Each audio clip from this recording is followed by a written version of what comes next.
Hello, everyone. Welcome back to the Ave Maria Press Professional Development Webinar Series.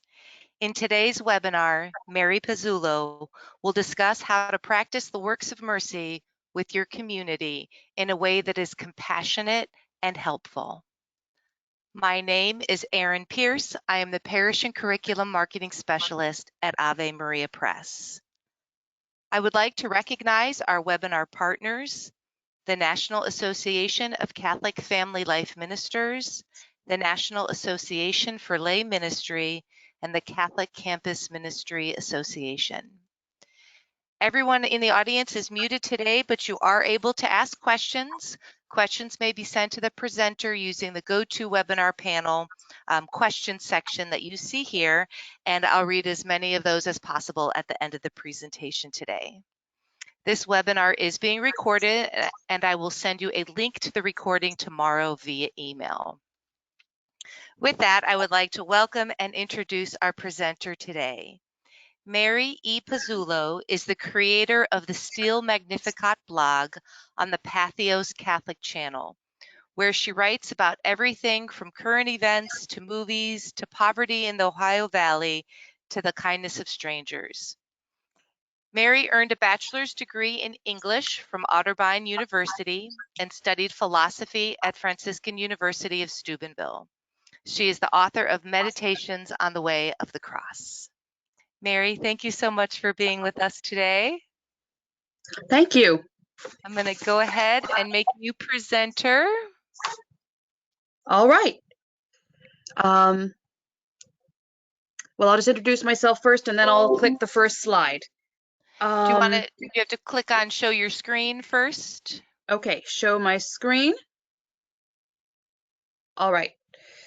Thanks. I'm still learning how to do this. Thank you very much. I'm honored to be here, and I'm very flattered to be able to give this talk. As I said, my name is Mary Pezzulo. I'm a blogger for the Catholic channel at the Patheos Network. The name of the blog is Steel Magnificat. I'm also a contributor to the Catholic Herald, the one in England. And I write a lot about poverty and social justice in America. I try to do a lot of helping in my community with the local hospitality house I'm going to introduce you to in this talk. And I'm very grateful to Ave Maria Press to help me reach more people with how we can perform the works of mercy in our community, in our churches and our youth groups, monastery, your Bible study, whatever it is that you're a part of that you'd like to get active. Now let me see if I can actually make the PowerPoints work. I've been practicing. Can you see it? Yes, we could see it now. Perfect. All right, Perfect. I'll go ahead and close out my camera. Great. All right. So we're going to start here. This is an icon of Jesus Christ. Most of you know that. Jesus is the reason we're all here. Got a little skewed when I copied and pasted. The rest of the slides don't look this bad. So now if somebody came up to you and asked, how do you know this is an icon of Jesus? I don't see the word Jesus written in English anywhere on it. How do you know this is Jesus and not any other bearded person in the history of the world? Well, you could probably answer, it's got the, I'm really bad at languages, so I always think it says ICXC at the top there. And it's got the cross with the letters behind his head. He's making that gesture that only Jesus makes. He's got the book.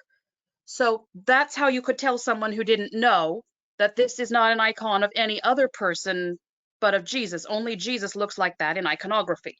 I'm going to show you another picture of Jesus. Okay, this is Jesus. Now somebody walked up to you and said, how do you know that that broken circle is Jesus?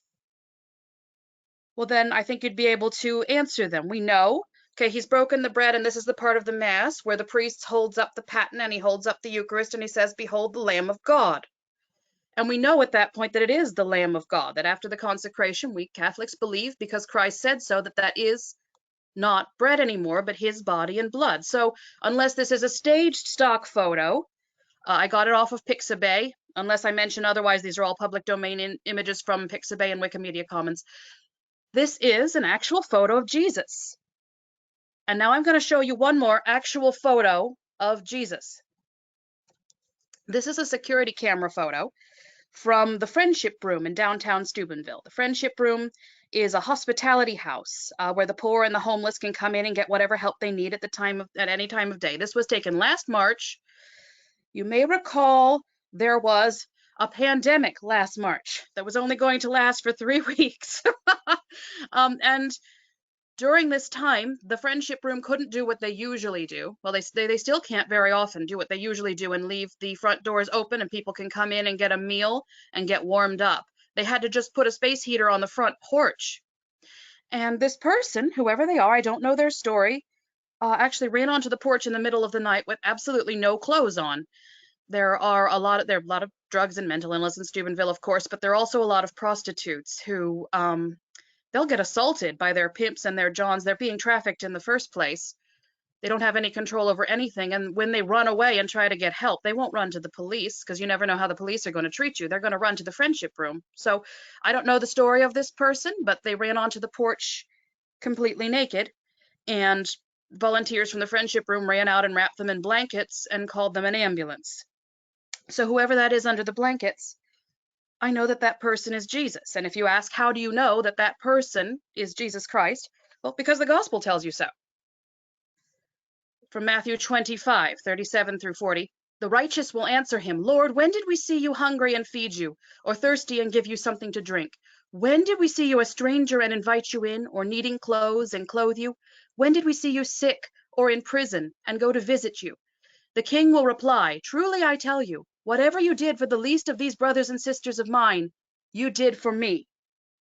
So Jesus told us ahead of time that if someone comes to us for help, if a hungry person comes to you for food, a sick person comes to be cared for, a naked person for clothing, that person is really him in disguise. So this is a photo of a person who came to the Friendship Room in the middle of the freezing cold night, completely naked. I don't know their story. And it's also a photo of Jesus because the gospel tells me so. And whenever somebody comes to you for help, you have to be able to recognize Jesus coming to you for help.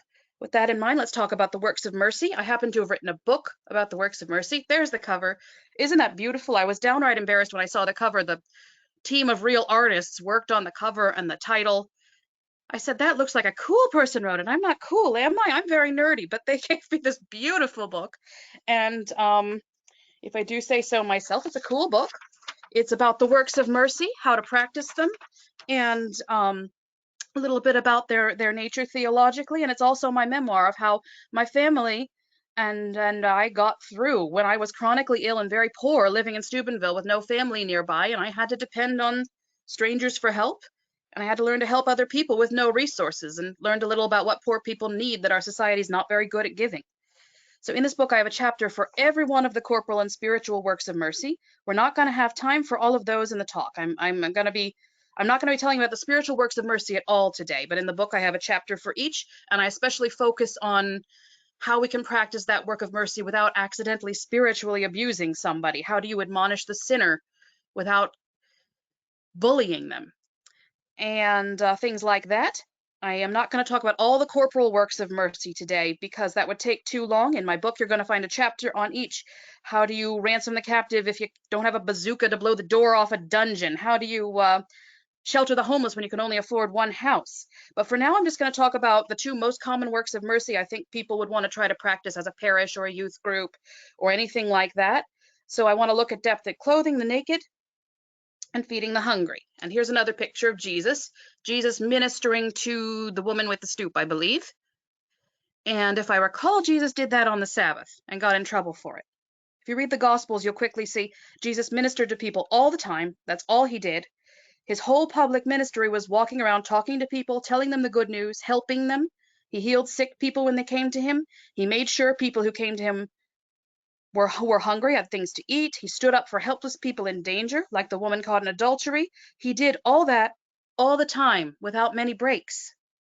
And I firmly believe that the bride must resemble the bridegroom. We, the church, are the bride and the body of Christ. We're supposed to act like Christ does. So don't think of the works of mercy as something you should be doing once a year at Christmas or twice during Advent and Easter. You should always be looking ahead to your next project.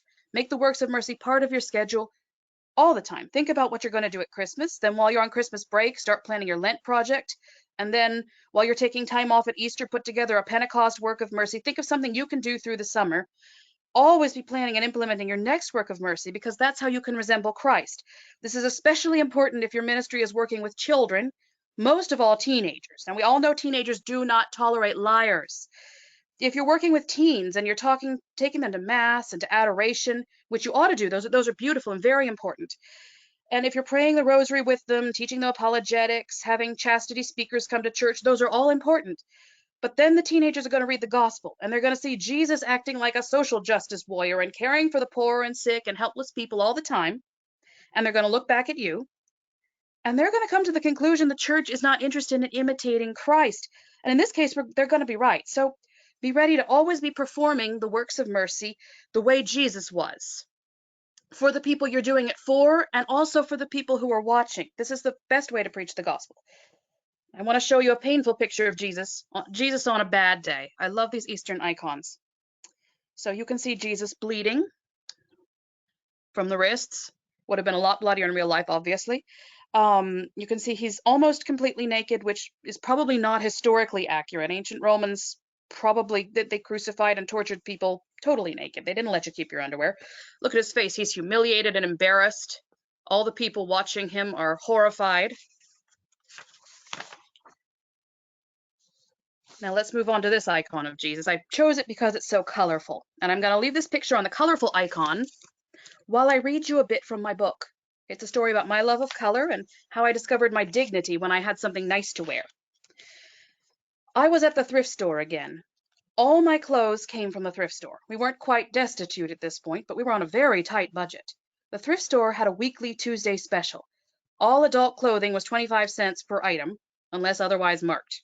I could afford that. I looked through the racks of gently and less gently used things, all of it perfumed with that odd thrift store antiseptic smell.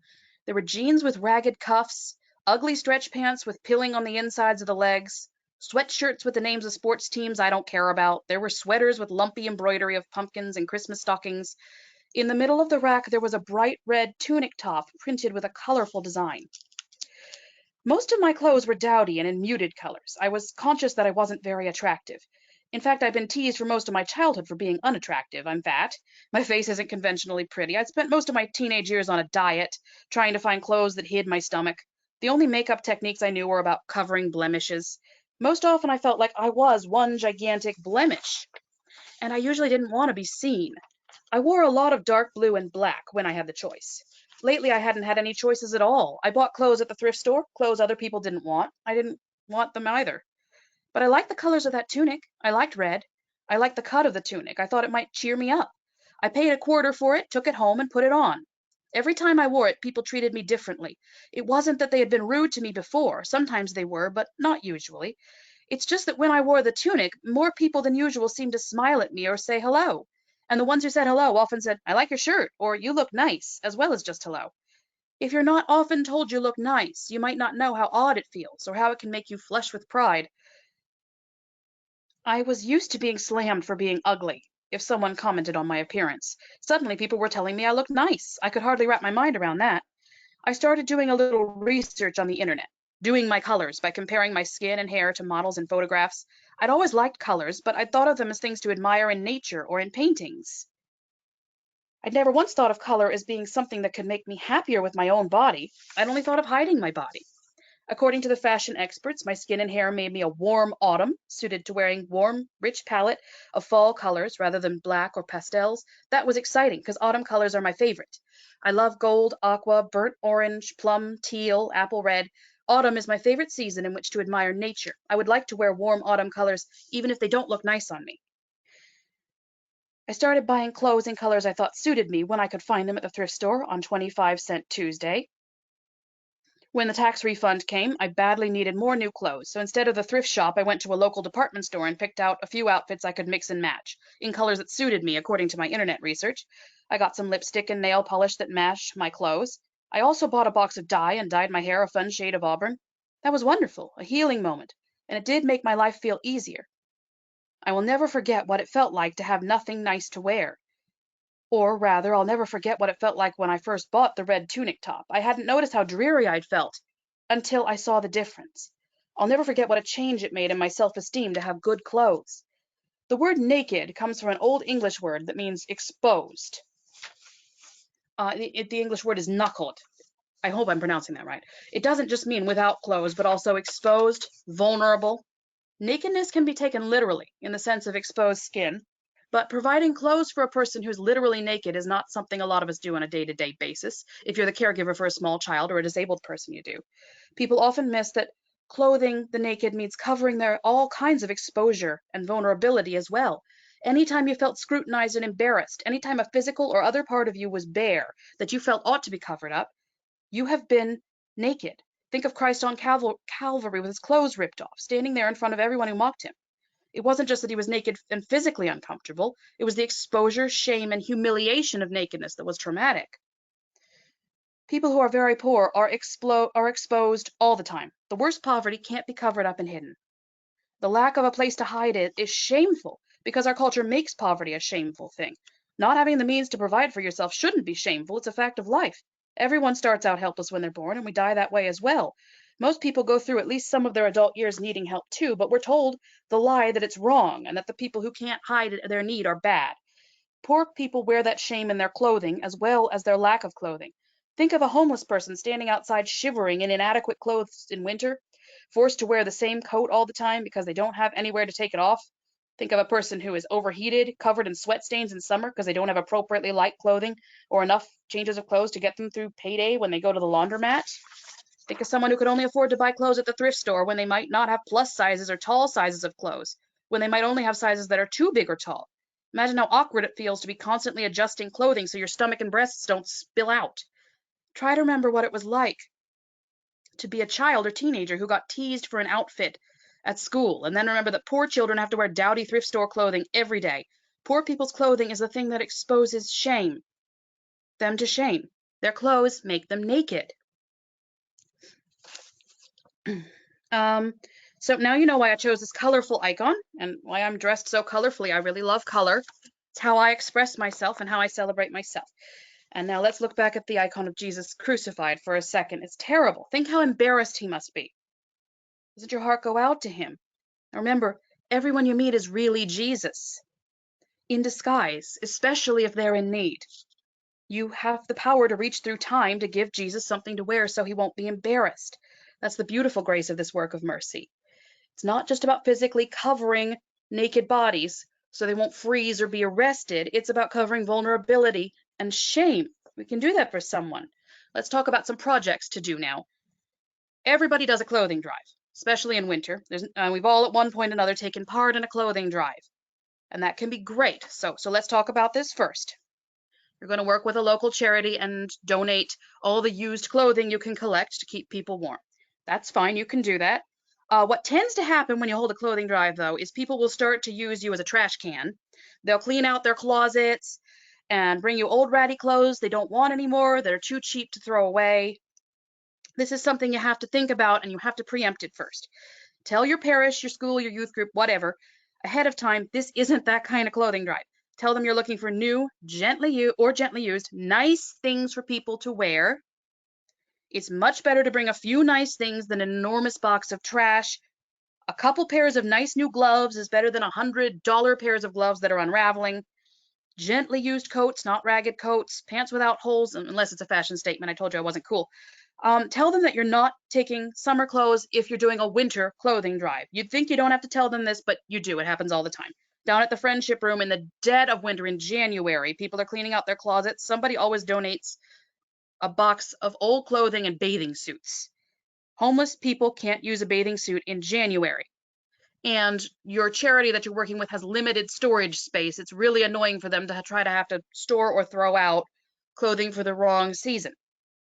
So make your rules ahead of time. Oh, and I can't believe I have to say this. Yep, there are your rules. I can't believe I have to say this, but don't donate or accept used underpants and not used socks unless they're very special socks with absolutely no wear on it, but just especially no used underwear. That's a gross thing to give. It's not dignified, and somebody always donates. And after you've made your rules, you have to assume that somebody's going to break them because they will. and you designate people on your team, whoever you have working on this project, to be the person who goes through the donated clothing and throws out the inappropriate stuff. It is going to happen. And you will save the charity time because they're going to have to throw it out anyway. After you've made your, okay, and now clothing drive is not the only way you can perform the work of mercy or clothing the naked. It's not just about bodies. Remember, it's not just about throwing a tarp over somebody. It's about covering vulnerability and helping people have a sense of dignity. So let's take a look at this beautiful woman. I'm using pictures from this website in accordance with fair use principles for the purpose of education, and hopefully to get her some donations because she deserves it. This is Ms. Shirley Raines. Look how beautiful she is.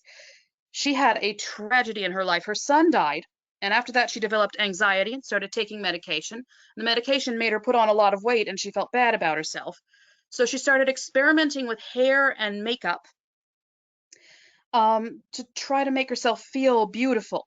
And she is beautiful, and she developed the signature neon look, and she dyes her buzz cut, and she puts on big hoops. And the other thing she did to help deal with her grief and anxiety was to feed the homeless on Skid Row in Los Angeles out of her car, as much food as she could collect. And one day, after she'd been doing this for a while, she heard a homeless person say, "Look, it's the makeup lady." And they all ran to her car, and she realized she had a trademark. And the homeless women started talking to her about how much they liked her makeup. It reminded her of what they had worn in happier times, what they'd worn to the prom, or what their mother used to wear. So she went to the Sephora counter and cashed out all of her points and bought a big bag of makeup and handed it out to the homeless women. And that was the beginning of her charity. The name of that charity is Beauty to the Streets, spelled just like that. You can look it up online. She bought or invented this contraption here. You can see a little of it in this photo. It's a pump-operated hair washing chair. She fills the tanks at her own sink because water's expensive in LA, and pays for it with donations. And then she goes out to Los Angeles. She has a team of men who come kind of as bodyguards, but they're also barbers, and she washes homeless people's hair. She gives them wigs, makeovers. They have a portable shower now, and also a meal. And she gives them facials. She also passes out tents. During COVID, she started passing out masks and hand sanitizer.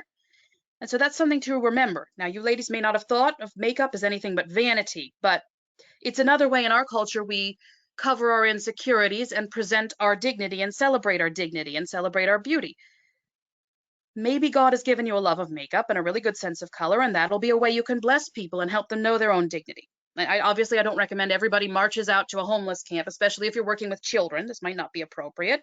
Maybe you are just the person to launch something just like this in your own community. It'll take a lot of work, but it's going to be very worth it. But maybe there's a simpler way you can get involved. For one thing, you could just do a fundraiser for Beauty to the Streets and send Ms. Raines your money. You could, she has a Amazon wish list that you can find on her website. You could do something like a silent auction at your parish, but instead of buying things for themselves, people will bid to donate things to her charity. She would probably love that. You can also do something in your own community that's a lot simpler. If you have girls in your youth group or school, or ladies in your Bible study who really love makeup and playing with color, maybe they'd like to do a project collecting and curating makeup bags. I got the most colorful makeup bag I could find. I love color. And fill them with toilet articles and makeup to give to a battered women's shelter or a home for homeless teenagers. That'd be a wonderful way to perform the work of mercy. Just remember, focus on good things they couldn't afford themselves. They can probably go to Dollar Tree. Get things you'd use for yourself when you're treating yourself instead. Here's something else. This young man, I'm using pictures from his website in accordance with fair use principles for education as well. His name is Dylan Eisman, and he helps homeless youth in his community. He wants to have homeless kids have the same boost of confidence he has when he puts on a good outfit to go to school on a hard day.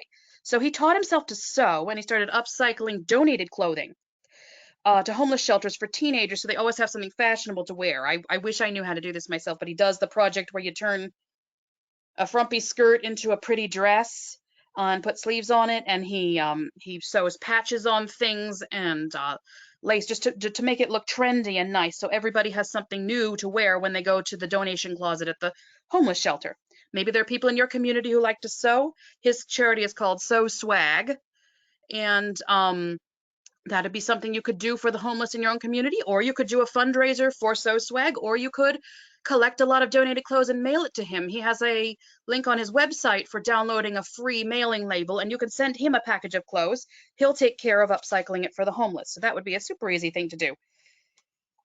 Here's another idea that was suggested by a youth minister named Michael Baer, who I know online.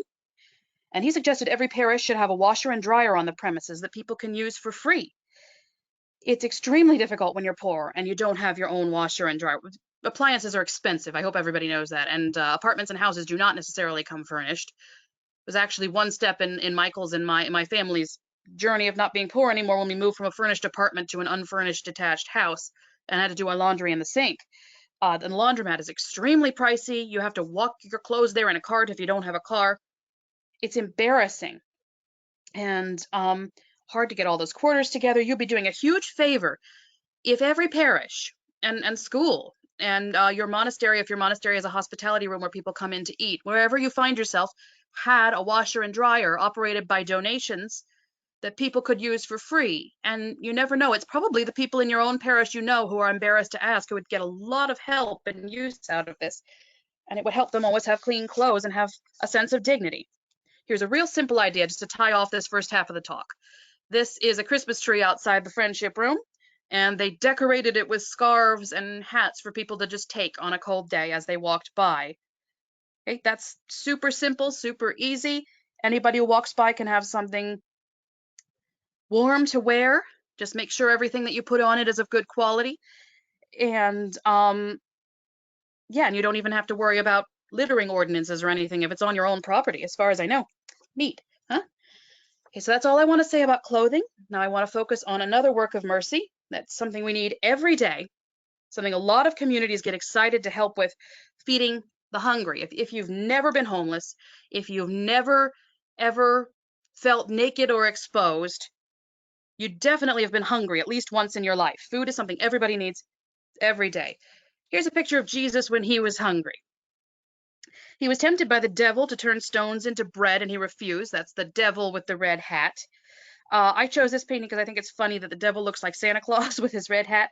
The devil left Jesus, and the angels came to minister to him. Now remember that as we go through that part of the talk.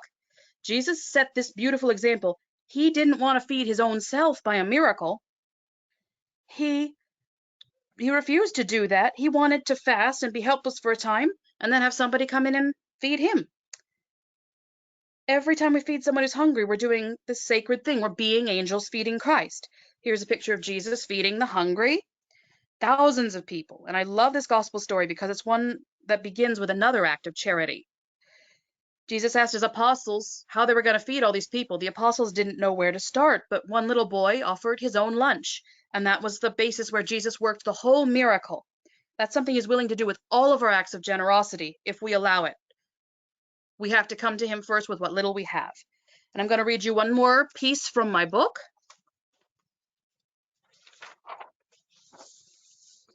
Bear in mind what I have to say about food not being a physical necessity. Bear in mind what I already told you about clothing the naked not being utilitarian, but about bringing a sense of dignity. Once in a month when we were especially poor, a neighbor gave us a box of food. We'd done her a favor once upon a time, returning her phone when we found it on the ground when it fell out of her purse. So she returned the favor by helping us out when she got a job. She was working at a thrift store that didn't have a license to sell food, so when someone mistakenly donated a big box of food, she passed it along to us. It was mostly canned vegetables, which we went through quickly, but there were also 3 sacks of ripe potatoes. I didn't even know potatoes could get ripe. I thought they just slowly inflated with water and carbohydrates under the ground and stayed dry and rock-like until you cooked them. But potatoes do ripen, and then they rot, and rotten potatoes stink. These potatoes were close to rotting. We worked at those potatoes. We ate them baked and boiled and scalloped. I spent some of our monthly government benefits on butter and sour cream to make the most of them. But there were only 3 of us, and we could not eat 3 sacks of potatoes faster than potatoes could age in our humid kitchen. We found ourselves with something we hadn't had in a long time. More food than we could eat before it spoiled. Meanwhile, downtown, my friend Molly found herself with the opposite problem, a big crowd of people to feed and nothing to give them to eat. There was going to be a polar vortex. Most of the time in winter, it's miserable outdoors in Steubenville at night, but the temperatures stay in the 20s or 30s. You could survive living outside if you slept during the day and stayed moving all night. It'd be painful, but not deadly.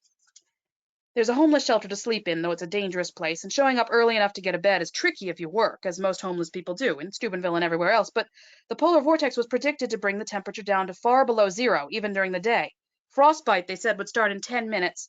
Death would come soon after that, for anyone unfortunate enough to be outside. Molly and her husband Bill made arrangements with the owner of an after-school program for teenagers downtown. Since schools were going to be closed during the polar vortex, he wouldn't need his building for the after-school get-togethers. He handed the keys to Molly and Bill for them to use as a temporary warming center to help the homeless survive. Molly and Bill had even less of an idea about what they were getting into than I did when I first came to Steubenville to study philosophy. From the moment they opened their temporary shelter, Molly and Bill had far more guests than they'd expected. Many of them were homeless, but not all. Turns out there were a lot of people living in Steubenville who had housing, technically speaking, but were vulnerable to the cold anyway. They were people who had a house or apartment, but the furnace was broken. The landlord couldn't be bothered to have it fixed. There were people who had a working furnace, but couldn't afford to pay an old utility bill, and the gas was shut off. There were also people whose house depended on an oil furnace, but they'd run out of fuel oil for the winter and couldn't afford more. All these people had been nailing blankets over windows, sleeping in their coats, and hoping for the best. When they found out there was a warming center in town, they flocked there for shelter and stayed all night. In addition to people with no housing and no working furnace, Molly and Bill's one-night makeshift warming center was also visited by Steubenville's prostitutes. These women were used to being outside on the street all day. They'd never before had a place downtown where they were welcome to duck inside, enjoy a cup of coffee, and get warm for free. They even had friendly hosts to talk with. None of these people brought their own lunch, of course, so Molly got on Facebook and asked friends to bring her a coffee maker, a teapot, a hot plate, and something for everyone to eat. And that was how it all began. The polar vortex came and went. Michael, Rosie, and I hunkered down in our apartment. Molly and Bill passed out hot drinks and a bowl of soup and tried to keep order at the crowded warming center. When it was over, they realized they just couldn't leave all these people in so much suffering after befriending them for a week, so they decided to open the warming center nightly after the children from the after-school program had gone home, just until spring came. Molly got on Facebook every few days that winter asking for warm food to share with her unexpected party. She started setting her post to public without even thinking about it. Before long, total strangers were showing up at the warming center, strangers who brought her paper plates and bowls, bags of salad, fruit, slow cookers of soup, stew, and chili, and I wanted to help so badly. One of the most painful parts of being poor is feeling that you don't have a purpose. Everyone wants to feel helpful, but poor people don't have a lot of material goods to contribute, and it can make a person feel like a burden instead of a member of the community. I would have loved to be one of the helpful neighbors bringing food and dishes to the warming center, but I didn't have any paper plates and bowls or any money to buy them. I didn't have any soup, stew, or chili, and I didn't have the means to make them, but I had potatoes. I knew I couldn't just bring the warming center raw potatoes. Molly didn't have an oven in the building. But I didn't have a whole lot of ingredients to bake a casserole or make a stew. At the beginning of the month, I'd have canned milk, onions, and stock to make a casserole of some sort, but this time of the month I only had beans, rice, those potatoes, and one package of sour cream I hadn't gotten to. The potatoes are going to be ruined if I waited more than a few days to do something. Then I thought about how comforting it can be to open up a nice baked potato on a cold day, and that was my inspiration. I threw the potatoes in the oven and baked them. Then I stuffed them in an insulated bag, packed a separate bag with a tub of sour cream, and took the potatoes downtown on the bus. Thankfully, the bus wasn't very crowded. A hot sack of potatoes needs its own seat, and I couldn't have afforded that. And the driver let the potatoes ride for free. When I got to the warming center, I opened the bag, and there was that rush of warm air I'd imagined sharing with cold, hungry people. I set 10 warm baked potatoes on the counter. They were all eaten within minutes. I felt happy the rest of the day, as if I really belonged somewhere. I'd really been able to contribute to other people and make them more comfortable and happier. And at the same time, I feel guilty for being happy. The potatoes hadn't been purchased by me after all. They were a gift in the first place. I just exposed them to heat. But then it occurred to me, potatoes are always a gift. There's never been a potato that wasn't a gift. To some people, God gives land and the means to grow potatoes. To some, he gives money and access to stores or restaurants. To others, he sends a sack of potatoes through a friend. But food is always a gift from God. The rest of us just pass it around. This is the state we live in as human beings. We live in a world full of resources, full of good things to eat. Plants and animals that can be made into food are all around us. All of them are gifts from God, but these gifts are not distributed evenly. That's the part of the job God left for us. And there are multiple different ways we have to do this. We certainly ought to participate in politics and to do our best to make a world where few go hungry in the first place, but the poor are always going to be with us. We're always going to end up with people in our community who just need someone to bring them something to eat. And that's good. That's a mercy God has given us. The chapter goes on to talk about, I'll just summarize it in the interest of time, how food doesn't just have a physical purpose. We're not just on a spaceship consuming calories in little cubes, right? We're having meals that have an aesthetic purpose and a psychological purpose. Think how well you feel after you've had a really good meal with friends. It's a social purpose. Meals are the basis for get-togethers, and it's also a spiritual purpose. I showed that photo of the Eucharist at the beginning. God chose to give himself to us when he could have used any way he wanted. He did it with a prayer and a very special kind of meal. That's how it all begins. Because so food is very important and sacred, and it's important to remember that you're not just donating calories, you're giving someone psychological and even spiritual and social help when you're giving them a meal. And that's why we need to make it a good meal and a meal that people can really enjoy. Moving on to my other notes. Here we go. Yeah, never serve a poor person a dish you wouldn't want to eat yourself under the same circumstances. Because they're poor, that's not an excuse to give them something cheap. As a matter of fact, we should be giving them something very nice because it might be their only opportunity to have something nice. We'll have another good day and be able to go out to a restaurant. They probably won't, or maybe not. So let's see what the next slide is. Okay, if you're going to do a food drive, you want to have the same rules as a clothing drive, and you want to talk to them beforehand. Set the parameters beforehand and prepare for them to be broken and have somebody sort out what's donated to you that you cannot use. Because somebody's going to do it by accident or on purpose or because they just didn't think.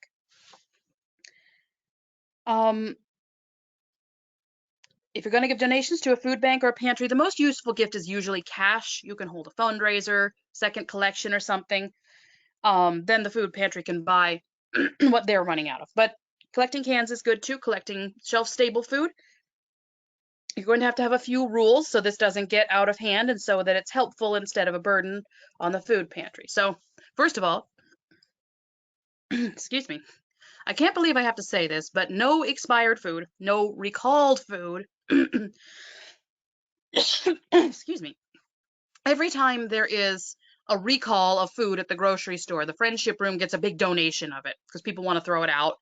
Poor people are not trash cans. They can get sick the way we can get sick. No recalled food, no dented cans or smashed boxes, no food so cheap you wouldn't eat it yourself. If you're grossed out at the thought of spam, you should not be buying and donating spam. If you like it, that's your business. You can donate some, but pretend you're buying food for your family, things you like. And it's most useful. This is a big suggestion I have. Whoever's working on your team for this food drive, your class or your youth group, your monastery, whatever, your parish, divide them into 4 groups and have each one in charge of getting really good items from one of the 4 food groups. You think you know the 4 food groups, but you don't. I'm going to show you. The 4 food groups for donating to a food bank or something are produce, proteins, carbohydrates, and other. I think this would be fun for kids or something to say, you're the produce team, and get them all excited and teach them about this. So when you're donating produce, fresh food is great and very useful, but let's pretend that they can't take any fresh food because a lot of food banks can't and a lot of food pantries. Okay, it's very useful to donate low sodium canned vegetables that most people like. And I say that because what happens a lot is they'll get a donation of a big flat of beets. Somebody always teases me when I talk about how disgusting beets are because some people really like beets. Okay, so if you really like beets, that's great.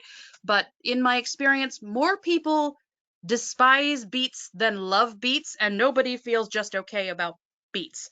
So maybe donate some beets and some other things that are more popular, like green beans and peas and carrots, or those little vegetable cocktail that you can pour into a pot pie. Some poor people have time and resources to cook and some don't. So plan ahead, a little for the cooks and a little for people who just need a ready-made something. Nowadays they have those wonderful pouches of vacuum-packed vegetables. I buy cauliflower rice like that right off the shelf all the time.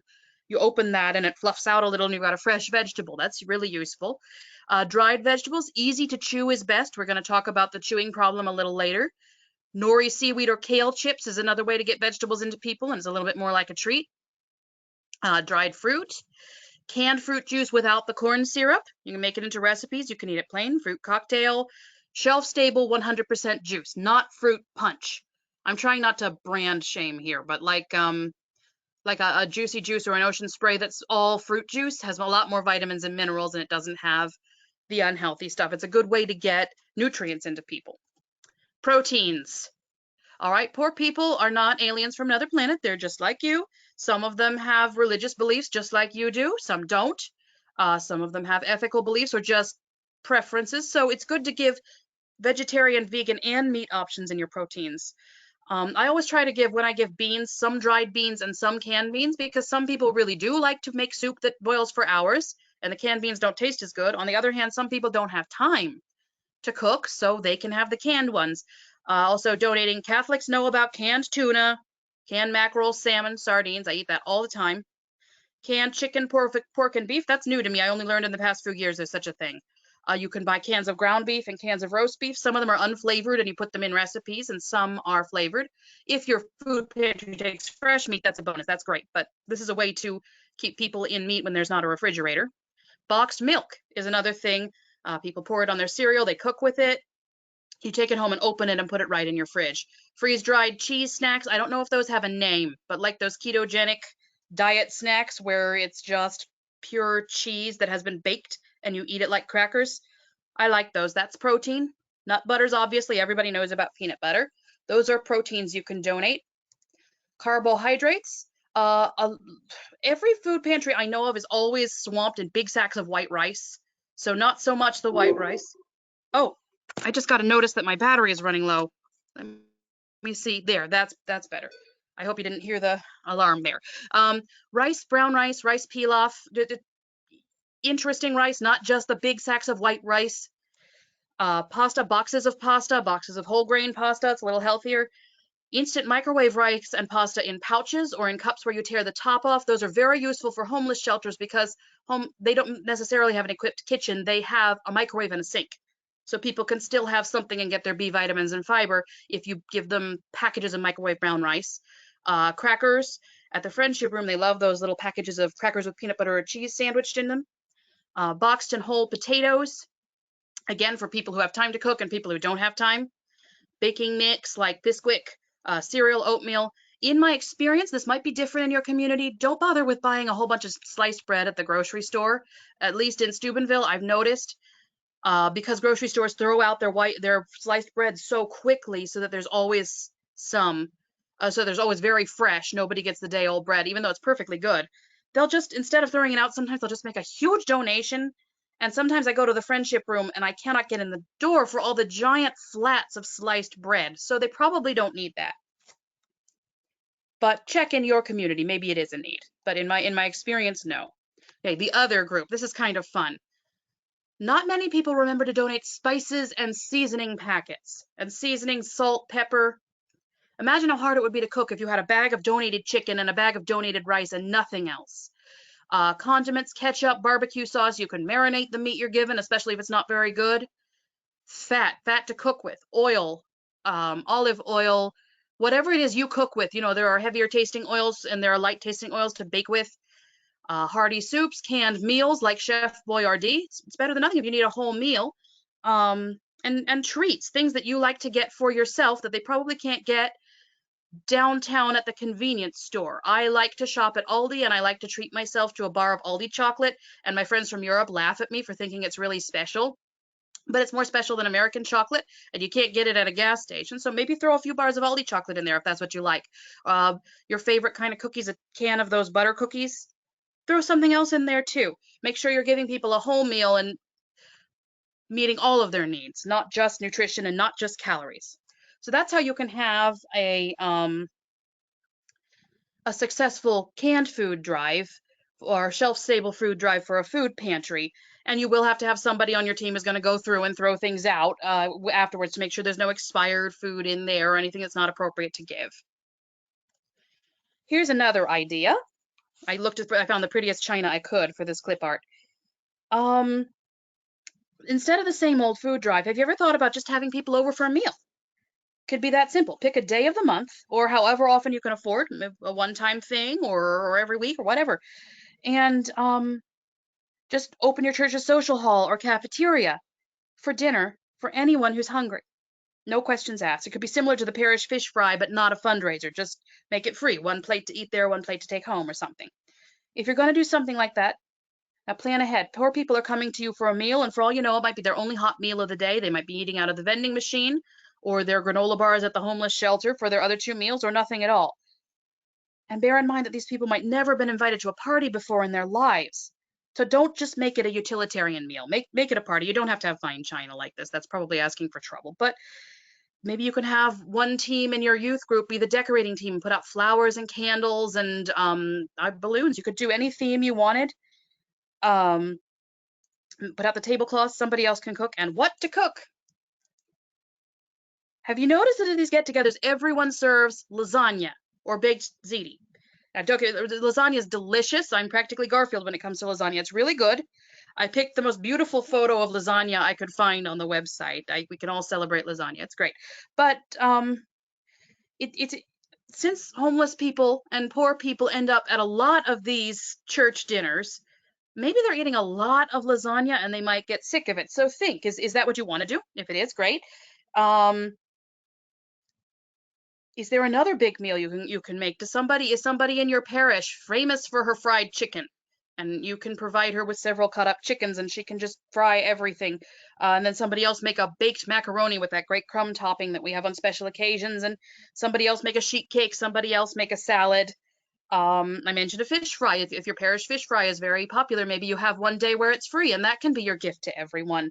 Probably not all you can eat, maybe just a few plates this time, whatever you can afford, whatever you feel God's calling you to do. Just make sure it's a party for an important guest because Christ will be coming to you for food, and Christ is an important guest. Here's something my daughter and I did once. We packed lunches for the friendship room. That's a photo of one of our lunches taken out. I actually put a GoFundMe on Twitter for like 24 hours. Just anybody who wants can give money to this project. I ended up with $300. I went to Walmart. I'm allergic to wheat, so instead of buying sandwich bread to make myself, I didn't want to get the wheat on my skin. I just bought Uncrustables. You wouldn't have to do that. And I bought fresh vegetables. I cut them up. My job was to cut them up with washed hands. And then my daughter, she was 8 at the time, she spread out something 60 or 70 bags and then just filled them. Everybody gets something from each food group. Oh, I ran out of yogurt, so these people will get 2 cheeses. They got an orange. This person needs a dessert. I just kept on going like that. It was a fun puzzle for her, making sure everybody got a fair amount of things. And then we dropped them off at the friendship room to distribute. And 70 people got a lunch that day. So maybe God's calling you. This is great for little kids. They would have fun. It's almost like giving away Valentine's. Maybe your catechism class can just work together with a Catholic worker house, a hospitality house, and just donate lots of lunches to the homeless and put them together yourself. Um, Here's a wonderful project the Friendship Room did. This is called a Little Free Grocery. You can see it there. And it's the exact same thing. You've seen those little free library cupboards. They're waterproofed inside. They have a latch on them. And you leave it out so that people in the neighborhood can put books in and take books out. It's that, but for food. So you can Google how to make these. If you have any carpentry skills, they're simple. You can get someone to make them for you. That thing on the side, I don't know which side of the camera it is for you. That's a paper towel holder. It didn't have any paper towels that day, but people are supposed to wash their hands before using it because of the pandemic. And there's just a sign on it. Take a few items, leave a few items. And everybody in the community, people in town just take a day. Sometimes I take a day and fill the pantry. I sometimes fill the pantry before going across the street to adoration in the church. And when I come out, it's gone already because that many people need it. They depend on it. And you can, some of the little free pantries I've seen are half this size. If your parish can afford a small box, do a small box. And you keep it stocked and make sure it stays stocked. And a lot of times people just drive by and put a few cans in or some toilet articles. And you'll be surprised how well this works. Here's another angle. I love that somebody followed the rules I was setting up. The food groups, they've got milk in there. Those are tuna salad kits. They've got fruit and vegetables in the canned vegetables, and there's some meals and some treats, some juice, some snacks. Somebody packed that full, and that will be empty in an hour. Trust me, they fill it 3 or 4 times a day. Before the COVID pandemic, they were filling it once or twice a day. Now, maybe 5 times. And yes, before you ask, sometimes there is a security camera on that. You can't see it in the photo. Just in case it's a rough neighborhood and there are terrible people everywhere, somebody might try to vandalize it. Sometimes people are upset. They think the friendship room was attracting homeless people, and as if that's a problem, and then they want to be nasty. But and also sometimes people will just try to take everything in the cupboard. So you may need a security camera for this project. You may not. Yes, some people are going to take advantage of you. They're going to take more than they need. They're going to sell it or maybe even trade it for drugs or something. And you can't really prevent being taken advantage of completely when you perform a work of mercy. You have to just be prudent, anticipate big problems, check your local ordinances to make sure you're not breaking any laws. And then just let the Holy Spirit guide you. And yes, you'll still be taken advantage of sometimes, but it's for a good cause and it's going to keep people fed and it's going to help Christ when he comes to you. That's much more important. Here, recently, they've also added a fridge on the porch. I don't know if your place has any place where you could have a public refrigerator. People put meat and milk and eggs in there, and they also put in popsicles and bottled water in the freezer. And people who work outside, homeless people who are outside all day, this has saved lives. This has prevented a lot of heat exhaustion and heat stroke. Downtown Steubenville gets very humid, and people just come there for popsicles and bottled water, and they survive the summer.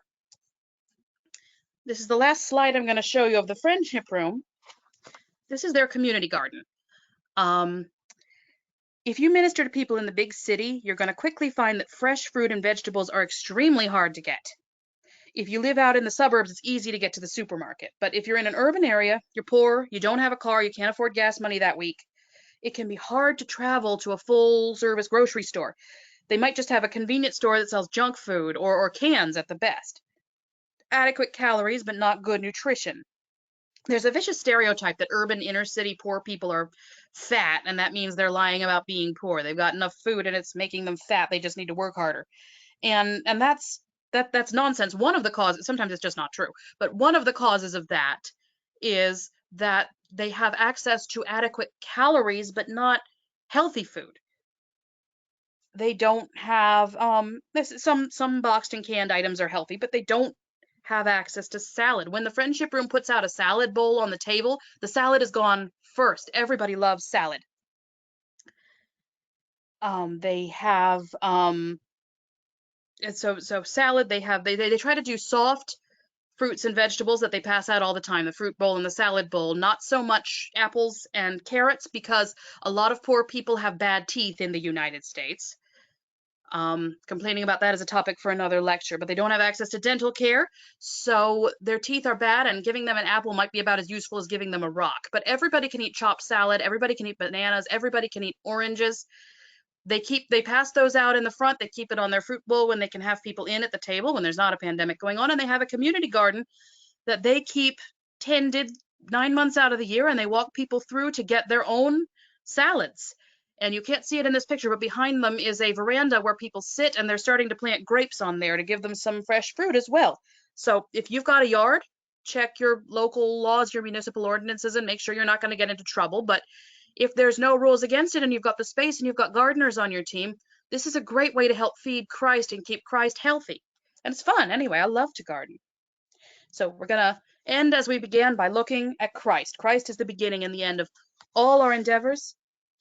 He's always the person we serve because he made us with that dignity to be his images and likenesses on the earth. And I've told you a little bit of my story. I don't know your story. I encourage you to just look at Christ. Look at your position ministering in the church and ask him what he's asking of you. Might be one of my ideas. It might be a brand new idea I haven't thought of. Might be a completely different direction. I'm not the important thing here. The important thing is that you say yes when he comes to you helpless and ask for mercy. Now let me see if I can get out of this so I can see. Okay. Are there any questions? Mary, thank you Yes. so much. Let me go ahead and take back presenter mode and invite anyone to submit a question for you. Thank you so much for sharing your personal, stories from your personal life. and to remind us of what the works of mercy really are all about, as we are truly, giving to Christ and ministering to Him, and remembering the importance of the dignity and the value of those people that we are caring for. You gave us such great creative ideas that so many different groups could really implement, I think, even in a time of COVID, Hmm. um, especially when the need is great right now. Most definitely. So thank you, thank you. I'm getting lots of thank you. This was very interesting. You truly motivated my heart, someone said. I agree with that wholeheartedly. Um, let's see. Do any churches support the Friendship House? We have a question. A lot of parishes in Steubenville, I've noticed they try to put a thank you when a group donates to them. A lot of parishes and a lot of small local businesses provide the backbone, and they come down once a day with, or like every so often, they do a project and they come down with a big box of peanut butter sandwiches to put in the cupboard, or they collect cans, like I talked about the food drive. Sometimes they go down for a day to volunteer and clean the place. So yeah, I've noticed Holy Rosary Church and I believe Holy Family Church up in another part of Steubenville, and also the Greek Orthodox Church does a lot, and also the local businesses. I think Nelson's does. There's just a lot of it's a community effort. That's why I like it so much. It's all of us working together with what we have. Yes. How about, do you have any suggestions on motivating young people to do these acts of service? Hmm. In my experience, young people have a sense of justice, so they're already halfway there. Honestly, what I would love to do is if you can follow Shirley Raines, Beauty to the Streets, that I mentioned on Twitter, she's always got little TikTok videos. The homeless help her make them, and you can see the project she does to help the homeless, and that just gets my spirit so fired up because these people are so helpless, and she's reaching out her car window to help them when they have to put it back in lockdown for another COVID wave, and when she can, she gets out there and and helps them by touching them. You can see the make your own Sunday table she sets up. She says it's really important for homeless people to have choices, and if you can see them, and if you can show that to your teenagers, uh, if you can show them kind of more of what it's like to be homeless and that they're real people, I think that's a big help, and that will take their natural sense of justice and fire them up, and they're going to want to help too. Oh, yes, most definitely. Getting lots of comments here. So thankful. Love the idea of the washing machine and dryer in parishes and schools. I think that's so easily, accomplished. Um, some people are asking if this is being recorded, and yes, it is recorded. I will share the link with all of you tomorrow. Wanting to show this to youth ministries or youth groups, somebody asked. So yes, we'll definitely provide that for you. I will also include in the email that I send out to you tomorrow the link to the makeup lady that Yeah, you mentioned. I'll email you as soon as this is done with Okay. the several charities I mentioned. Okay, wonderful. Yes, you have definitely motivated people, and I love that. So Great. thank you. Yes, thank you so much for sharing your story. The story of the bags of potatoes was beautiful also. Thanks. And we see these little free libraries, that you Hmm. mentioned, leave a book, take a book. What a beautiful idea to create one with food. That could be a great youth group project. That could be great for even somebody who's getting their Eagle Scout and Boy Scouts, perhaps. Hmm. So, yes, you've just filled our minds with many, many Thank you ideas. so much. Yes, thank you. All right. And as always, we want to offer a discount on Mary's book for pre-order right now. So 25% off using code webinar0420 for today's date when you order at AveMariaPress.com. And We'd like you to join us next Tuesday. Sarah Christmeyer is going to share with us some basic principles for understanding the Bible better, really as it is a conversation of love letter from our Lord, and how we can meet him, obviously, in his words. So please join us next week, 3 o'clock. Mary, again, thank you so much. Thanks. Have an excellent day, and You everyone too. else Thank you. too. Thanks, Thank everybody. you. Bye-bye.